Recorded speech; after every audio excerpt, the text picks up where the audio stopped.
Hello everyone, welcome to HVS studies. तो दोस्तों, आज की इस वीडियो में most expected most repeated question जो आपका एसएससी सीपीओ एसआई का एग्जाम चल रहा है 11 नवंबर की जो आपकी शिफ्ट रहने वाली है, उसके लिए जो इंपॉर्टेंट क्वेश्चंस आपसे एग्जाम में पूछे जा सकते हैं, आज हम उनको इस वीडियो में कवर करेंगे। हर एक क्वेश्चन एग्जाम बेस्ड क्वेश्चन रहेगा। जिस टाइप के क्वेश्चन, जिस पैटर्न पे आपके एसएससी सीपीओ एसआई के एग्जाम में क्वेश्चन अभी पूछे जा रहे हैं 2022 में, उसी टाइप के क्वेश्चन आज आपको इस वीडियो में प्रोवाइड करने की कोशिश की गई है। अगर आपको वीडियो पसंद आए, वीडियो को लाइक करें, शेयर करें और चैनल को जरूर सब्सक्राइब कर लें। तो चलिए वीडियो को स्टार्ट करते हैं, देखते हैं पहला क्वेश्चन क्या है। तो हमारा पहला क्वेश्चन है, article 14 of the Indian constitution is related to. तो भारतीय संविधान का अनुच्छेद 14 संबंधित है। आप सबको बताइए, अगर आप एनालिसिस लगातार देखते हुए आ रहे होंगे तो हर शिफ्ट में, अभी तक कल और परसों की जितनी भी शिफ्ट रही है उनमें हर एक शिफ्ट में आपका 2 से 3 क्वेश्चन आर्टिकल से रिलेटेड पूछे गए हैं, जो कि आगे भी फॉलो किया जाएगा। आज की शिफ्ट में भी आपको तीनों शिफ्ट में आर्टिकल से रिलेटेड क्वेश्चन जरूर देखने को मिलेंगे। तो आर्टिकल 14 जो है इंडियन कॉन्स्टिट्यूशन का, वो किस चीज से रिलेटेड है? तो हमारा आंसर हो जाएगा equality before law. Equality before law बताया गया है आपके आर्टिकल 14 में। अब आर्टिकल्स की यहाँ पे बात की गई है, जैसे कि आर्टिकल्स कितना इंपॉर्टेंट टॉपिक है ये आप सबको पता ही है। तो कुछ आर्टिकल्स की यहाँ पे बात करी जाएगी और आर्टिकल्स में भी जो फंडामेंटल हमारे राइट्स हैं उनसे रिलेटेड हर एक शिफ्ट में एक क्वेश्चन जरूर बन रहा है। तो फंडामेंटल राइट्स जो हैं वो आते हैं हमारे आर्टिकल 12 से लेके आर्टिकल 35 तक। उसमें कुछ इंपॉर्टेंट आर्टिकल्स की यहाँ पे बात करेंगे। जो हमारा क्वेश्चन था आर्टिकल 14 जो है इक्वालिटी बिफोर लॉ रहेगा। आर्टिकल 15 में बताया गया है prohibition of discrimination on the grounds of religion, race, caste, sex और प्लेस ऑफ बर्थ। आर्टिकल 16 में बताया गया है equality of opportunity in matters of public employment में। आर्टिकल 17 ऑलरेडी आपके एग्जाम में पूछा जा चुका है, एबोलिशन ऑफ अनटचेबिलिटी आपका आंसर था। फिर आर्टिकल 18 आपका एबोलिशन ऑफ टाइटल से रिलेटेड रहेगा। आर्टिकल 19 में गारंटी किया गया है सभी सिटीजन्स को 6 राइट्स। आर्टिकल 20 में प्रोटेक्शन बताई गई है कन्विक्शन कुछ ऑफेंसेस में, सर्टेन केसेस में। आर्टिकल 21 ऑलरेडी 2 बार आपसे पूछा जा चुका है, फंडामेंटल राइट से ही हम बात कर रहे हैं यहाँ पे। आर्टिकल 21 जो होता है आपका protection of life and personal liberty से रिलेटेड रहेगा। आपसे ये क्वेश्चन भी ऑलरेडी एग्जाम में पूछा जाता है, कि पूछा जा चुका है कि कौन कौन से 2 आर्टिकल्स हैं जो कि सस्पेंड नहीं होते इमरजेंसी के टाइम पे। आपका आंसर था 2021। आर्टिकल 22 जो है ये आपका protection against arrest and detention in certain cases से रिलेटेड रहेगा। आर्टिकल 23 में बताया गया है prohibition of traffic in human being and forced labour. Article 24 भी ऑलरेडी एग्जाम में पूछा जा चुका है आपका, जिसमें कि prohibition of employment of childrens under 14 years of age in factories and mines, ये बताया गया है। आर्टिकल 26 आता है आपका freedom to manage religious affairs आता है इसमें। आर्टिकल 32 भी ऑलरेडी एग्जाम में बन चुका है एक बार, remedies for enforcement of fundamental rights इसमें बताया गया है। तो ये कुछ इंपॉर्टेंट आपके फंडामेंटल राइट्स से रिलेटेड आर्टिकल्स हो जाते हैं। आपको आगे आने वाली शिफ्ट में, आज की जो शिफ्ट रहेंगी उनमें आपको देखने को मिल सकता है। साथ ही साथ जो आपका एसएससी स्टेनो का पेपर होने वाला है और साथ ही साथ जो आपका एसएससी सीजीएल का एग्जाम होने वाला है, एसएससी सीजीएल एग्जाम आपका 1 दिसंबर से लेकर 13 दिसंबर के बीच में होगा। तो उन दोनों एग्जाम्स के लिए भी ये सभी क्वेश्चन काफी ज्यादा इंपॉर्टेंट रहने वाले हैं। अगला क्वेश्चन देखते हैं हमारा, who launched Samarth special entrepreneurship promotion drive for women. तो एक महिलाओं के लिए समर्थ विशेष अद्वितीय संदर्भ अभियान किसने शुरू किया है? तो इस क्वेश्चन का आपका करेक्ट आंसर क्या होगा? आपका आंसर हो जाएगा नारायण तत्तू राणे। नारायण तत्तू राणे जो है ये क्या रहेंगे? तो ये मिनिस्टर हैं करंट टाइम में एमएसएमई। तो आपको जरूर ध्यान रखना है, एमएसएमई मिनिस्टर हैं करंट टाइम में नारायण तत्तू राणे। इनके द्वारा एक स्पेशल एंटरप्रेन्योरशिप प्रमोशन ड्राइव महिलाओं के लिए लॉन्च करी गई है, जिसका नाम रहेगा समर्थ। और जो ये स्कीम्स रहती हैं, जो ये योजनाएं रहती हैं, इनसे रिलेटेड भी हर शिफ्ट में आपका एक क्वेश्चन जरूर पूछा जा रहा है। तो जो टॉपिक जिनसे सबसे ज्यादा क्वेश्चन बन रहे हैं, उन्हीं टॉपिक्स को आज इस वीडियो में लिया गया है। यहाँ पे कुछ इंपॉर्टेंट हमारी स्कीम्स की हम बात करेंगे। अभी करंट टाइम की स्कीम्स की भी बात करी जाएगी जो न्यूज में थी, और साथ ही साथ जो पुरानी स्कीम्स हैं, इंपॉर्टेंट स्कीम्स हैं, उनकी भी हम बात करेंगे। तो स्माइल जो स्कीम है ये किस चीज से रिलेटेड रहेगी? तो ये ट्रांसजेंडर जो कम्युनिटी है और जो बेगर्स हैं उनसे रिलेटेड रहेगी। उनके लिए इस स्कीम को लॉन्च किया गया है। पीएम आवास योजना, इसको एक्सटेंड किया गया था अभी करंट टाइम में, इसलिए ये इंपॉर्टेंट हो जाती है एग्जाम्स के लिए आपके। ये 1 जून 2015 में इसको लॉन्च किया गया था और हाउसिंग से रिलेटेड ये आपकी एक योजना हो जाती है। फिर एक उड़ान स्कीम रहेगी, उड़े देश का आम नागरिक, जिसकी फुल फॉर्म है। ये जो स्कीम है ये 21 अक्टूबर 2016 में इसको लॉन्च किया गया था और ये एविएशन जो है हमारी एरोप्लेन्स जो हो गए, जिससे कि जो एक नॉर्मल पर्सन है वो एरोप्लेन में ट्रैवल कर सके, उसके लिए इस स्कीम को लॉन्च किया गया था। Women at the rate work programme, इसको लॉन्च किया गया था कर्नाटका स्टेट के द्वारा। मेरी पॉलिसी मेरे हाथ, ये 26 फरवरी 2022 में लॉन्च करी गई है और फार्मर्स जो है, एग्रीकल्चर और फार्मर्स जो है उससे रिलेटेड ये आपकी एक स्कीम हो जाती है। फिर राष्ट्रीय उच्चतर शिक्षा अभियान को 17 अप्रैल 2017 में लॉन्च किया गया, ये आपकी एजुकेशन से रिलेटेड एक स्कीम हो जाएगी। जल शक्ति अभियान रहेगा, 22 मार्च 2021 में लॉन्च हुआ। वाटर जो होता है, पानी जो होता है, उससे रिलेटेड ये आपकी स्कीम रहेगी। पीएम स्वनिधि एक स्कीम रहेगी, एग्जाम में पीछे काफी बार पूछी गई है, जो आपका स्टार्टिंग में सीजीएल का एग्जाम हुआ था उसमें पूछी गई थी, सीएचएसएल के एग्जाम में भी पूछी गई और फिर एमटीएस के एग्जाम में भी पूछी गई थी। तो ये 1 जून 2020 में इस स्कीम को लॉन्च किया गया था। फिर अटल पेंशन योजना को 9 मई 2015 में लॉन्च किया गया है। स्किल इंडिया को 15 जुलाई 2015 में किया गया है। मेक इन इंडिया स्कीम को 25 सितंबर 2014 को लॉन्च किया गया।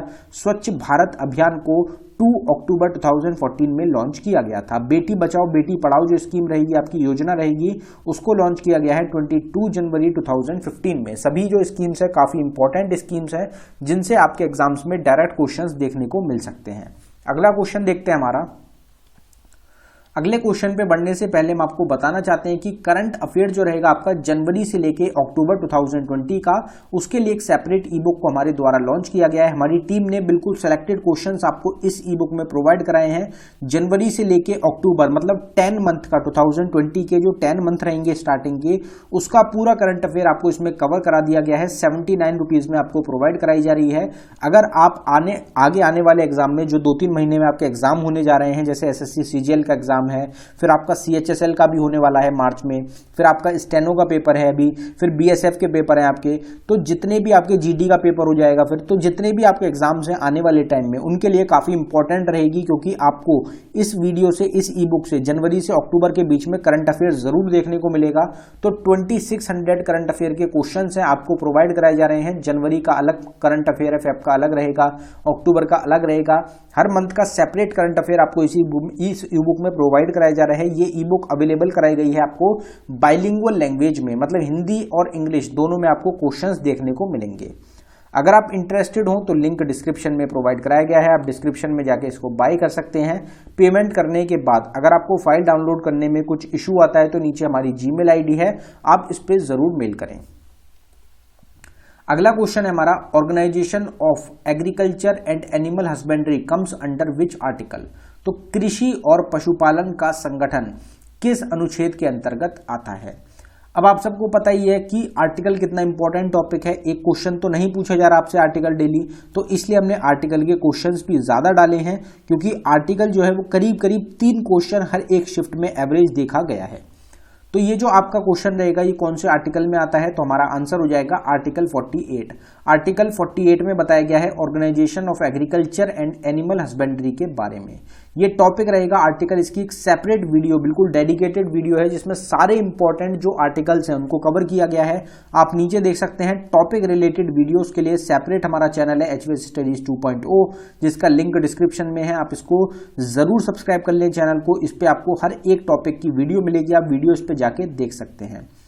यहाँ पे आर्टिकल्स की बात करी गई है, तो कुछ आर्टिकल्स की यहाँ पे हम कवर करेंगे।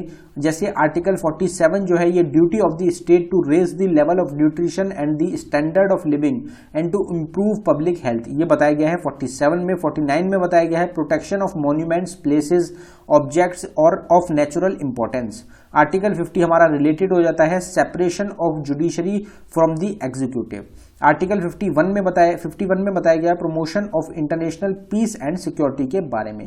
आर्टिकल 51A हमारा फंडामेंटल ड्यूटीज से रिलेटेड रहेगा। अभी तक आपकी जितनी 2 दिन की शिफ्ट हुई हैं, 6 टोटल शिफ्ट हुई हैं, उसमें करीब करीब 3 से 4 बार ये क्वेश्चन ऑलरेडी आपका रिपीट हो चुका है। आर्टिकल 63 में बताया गया है the vice president of India के बारे में। आर्टिकल 64 में vice president to be the ex officio chairman of Rajya Sabha और काउंसिल ऑफ स्टेट, ये बताया गया है। आर्टिकल 66 में बताया गया है इलेक्शन ऑफ वाइस प्रेसिडेंट के बारे में। आर्टिकल 76 रहेगा अटॉर्नी जनरल ऑफ इंडिया से रिलेटेड। आर्टिकल 79 में बताया गया है कॉन्स्टिट्यूशन ऑफ पार्लियामेंट के बारे में। आर्टिकल 80 रहता है कंपोजिशन ऑफ राज्यसभा से, और आर्टिकल 81 रहेगा आपका कंपोजिशन ऑफ लोकसभा और राज्यसभा के फॉर्मेशन से रिलेटेड ये आपके आर्टिकल्स हो जाते हैं। आर्टिकल 83 में जो ड्यूरेशन होता है पार्लियामेंट के हाउस का, उसके बारे में बताया गया है। ये भी इंपॉर्टेंट रहता है, एग्जाम्स में आपके बन सकता है। Which country hosted the Asia Cup 2022? किस देश ने एशिया कप 2022 की मेजबानी की?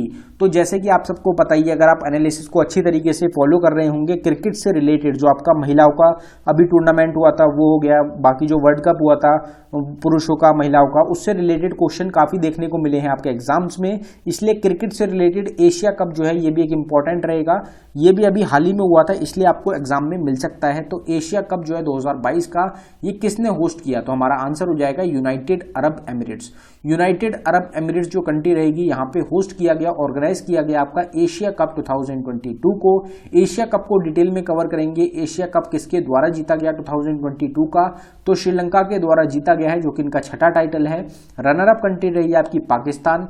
प्लेयर ऑफ द सीरीज रहे हैं वनिंदु हजरंगा, जो कि श्रीलंका के एक प्लेयर रहेंगे। सबसे ज्यादा रन मोहम्मद रिजवान के द्वारा बनाए गए हैं, 281 रन रहेंगे, पाकिस्तान के एक प्लेयर हैं।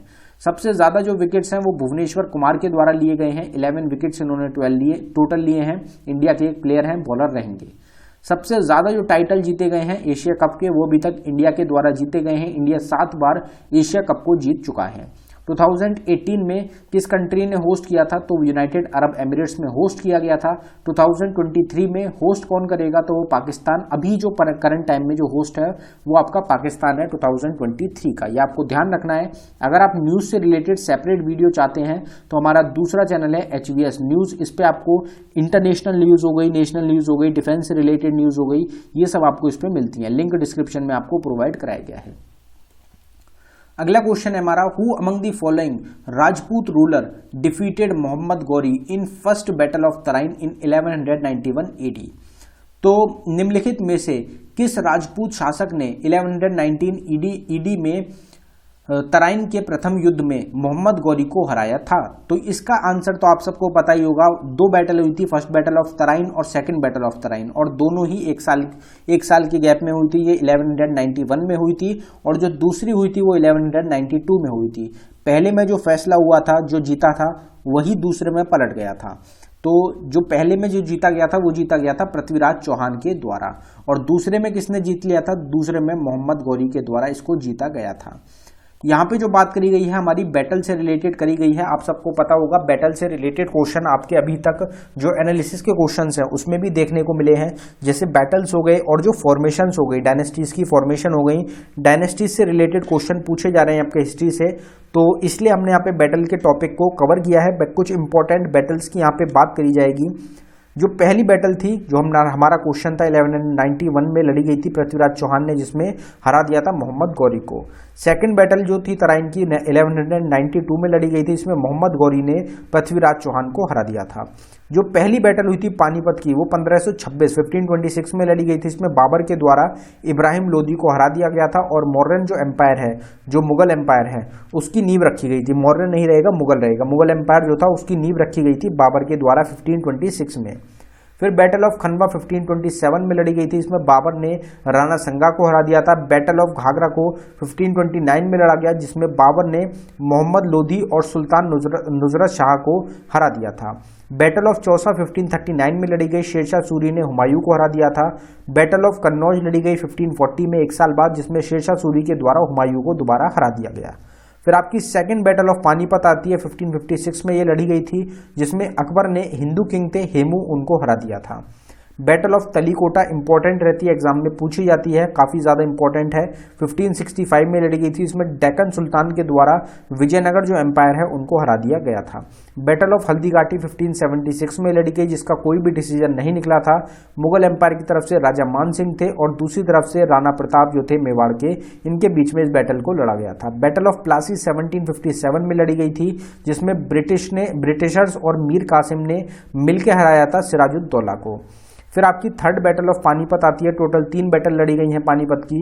थर्ड बैटल 1761 में लड़ी गई, जिसमें कि अहमद शाह अब्दाली जो कि एक अफगानी थे, इनके द्वारा हरा दिया गया था मराठास को। फिर आपकी बैटल ऑफ वंडी वॉश लड़ी गई थी 1760 में, जिसमें कि ब्रिटिशर्स ने फ्रेंच जो नेवी थी, जो फ्रेंच आर्मी थी, उनको हरा दिया था ब्रिटिशर्स ने। यह आपको ध्यान रखना है, कुछ इंपॉर्टेंट बैटल्स थी आपके एग्जाम से रिलेटेड। अगला क्वेश्चन देखते हैं हमारा।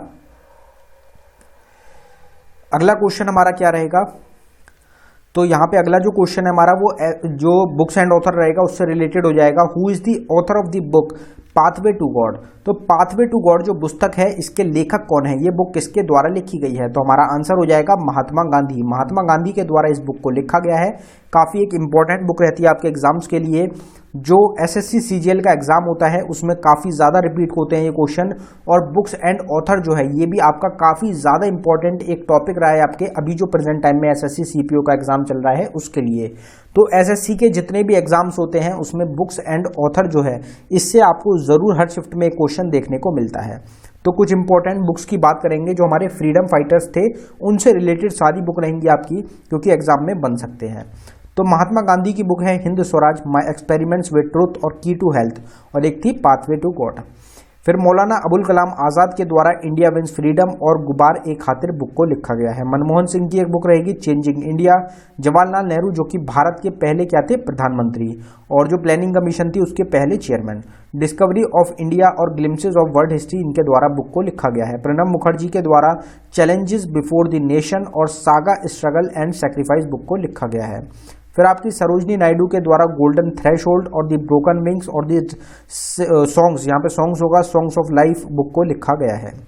फिर सुभाष चंद्र बोस रहेंगे आपके, the Indian struggle 1920 to 1942 book को लिखा गया है। एन इंडियन पिलग्रिम, ये बुक लिखी गई है सुभाष चंद्र बोस के द्वारा। ममता बनर्जी की बुक रहेंगी my unforgettable memoir. APJ Abdul Kalam के द्वारा बुक को लिखा गया है विंग्स ऑफ फायर, इंपॉर्टेंट रहेगी इंडोमिटेबल स्पिरिट और इग्नाइटेड माइंड्स।